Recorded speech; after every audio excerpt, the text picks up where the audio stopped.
I'm Scott Koegler. I'm here with Liz Herbert from Forrester, and we're going to talk a little bit about SaaS and why that may or may not be a good choice for someone considering moving their translator off-premise. So why don't we just start there, Liz? Great. Well, Scott, it's great to speak with you today. And I think there's a lot of companies wondering when they're moving to software as a service or considering it, what are the key areas that they should be concerned with? And the top two that have come up for our client base are total cost of ownership and risk. I think a lot of times with total cost of ownership, the solution appears to be cheaper, at least up front, but it's created a lot of questions around what the real cost of the solution long-term will be.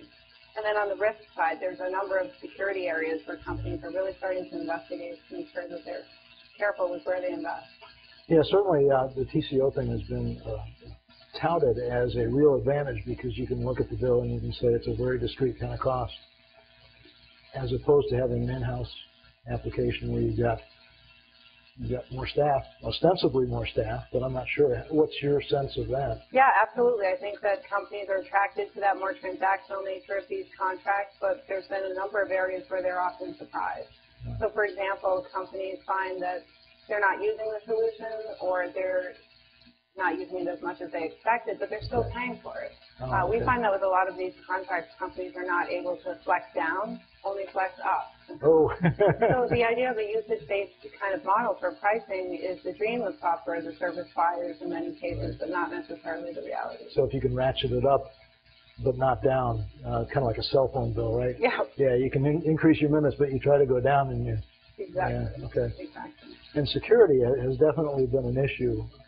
I'll give you my take on security for SaaS, and that is that, especially if you're a relatively smaller company as a customer, if your task or you have a very small staff that have a combination of duties, IT, moves and changes, security, which is probably third or fourth down the line, there's a good bet that the SaaS organization, the company that's providing that, has probably spent more time and more dedicated effort to being secure.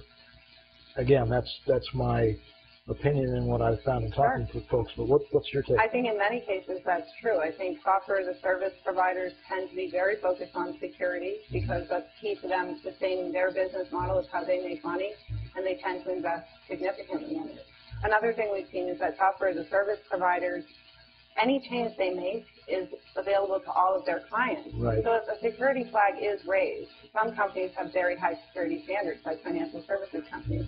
If that SaaS provider adapts to accommodate that change, everybody benefits from it. Right. So over time, their security can get stronger and stronger, and every single one of their client base would be able to benefit from that. Right. So that's a product of the shared nature of the platform. Exactly. Exactly. Now, that's not to say that all software as a service has no security concerns. Right. Most of our clients do find that some level of due diligence and investigation as far as where the data is really being hosted, physical and electronic security around the data, and even things that their own organization ultimately has to control, like approach to identity management and access to certain kinds of data. How will the SaaS provider or SaaS solution support that?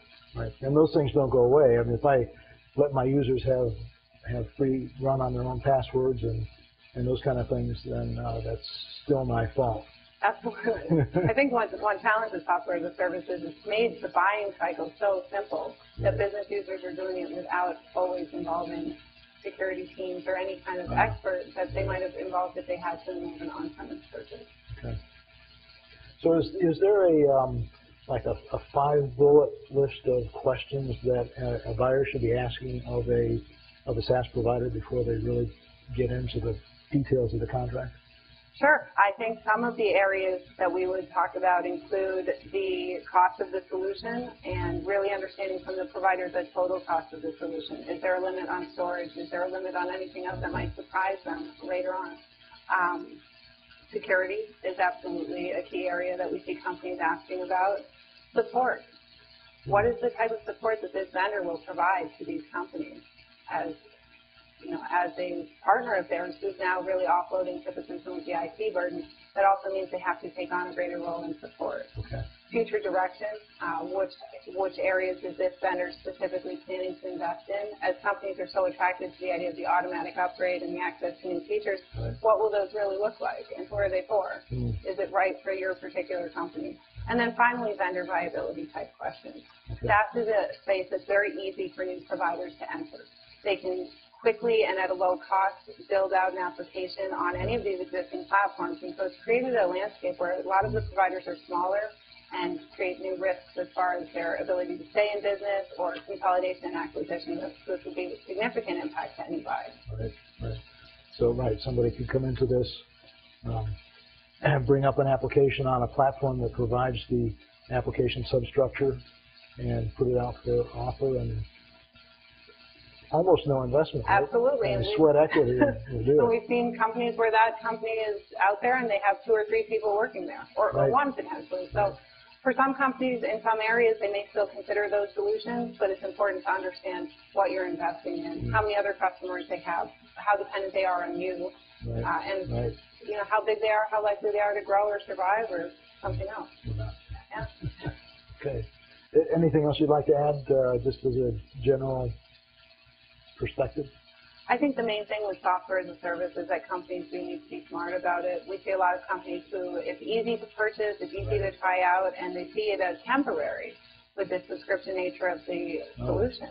But in so many cases, that's not the case. They end up using it for years, or they find that there are other risks or considerations that they aren't accounting for by nature of moving so quickly into the investment. So that's pretty much what we see companies looking to do, is just be more careful when they're making the selections and ensure that they're really getting what they think they are. And make sure it is a real selection.